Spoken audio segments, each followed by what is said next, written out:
Okay, now the structure of agribusiness. Ayan.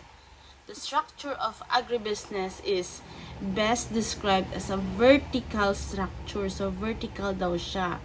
When we say vertical arrangement, often ito yung tinatawag nating supply chain. Agribusiness supply chain. So, let's understand the vertical flow. So, when we say vertical, it simply means yung mga commodity natin, yung mga goods natin, it moves from bottom to top. Or, from the raw material stage, asan yan? From the raw material stage to the final consumers. So, that is what we call supply chain. So, meron tayong iba't ibang mga actors in the supply chain. The first one, we have the suppliers. Ayan. So, itong suppliers, they are concerned with the input. So, ito yung mga companies na nagpro-provide ng seeds, ng fertilizer, ng equipment, and even yung mga nagpapautang dun sa farmers natin. So, importante sila sa entire supply chain. Kasi if wala sila, wala tayong input to make the commodity or to produce the goods that we want to sell to the consumers.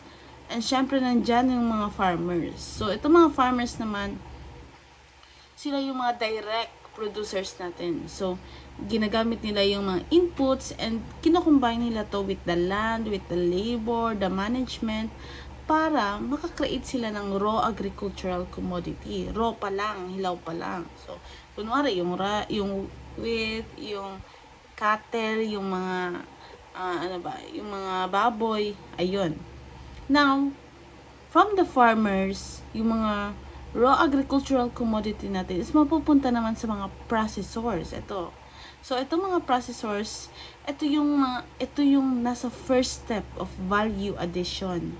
Sila ang unang maglalagay ng value dun sa mga raw products natin.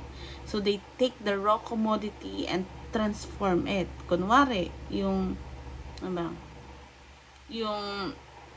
baboy, nagiging siyang meat.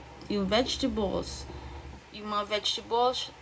hinuhugasan, ini-slice, nilalagay sa can or frozen. So, pinaprocess nila.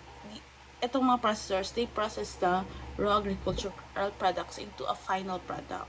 And then, we also have the wholesalers. So, after the processors, papunta sa wholesaler. So, ito naman ay yung mga businesses na nag-handle sila ng large scale distribution. So, large scale distribution yung hinahandle nila. So, for example, bumibili sila ng mga processed goods in bulk or ibig sabihin ng maramihan or ini-store nila yon. Ayan.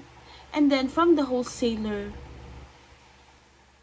pupunta naman tayo sa mga retailers. So, yung mga retailers naman, ito yung final step bago makapunta ang isang product to the consumers. So, itong mga retailers, for example, ito yung mga supermarket, grocery stores, yung mga restaurant, ayan.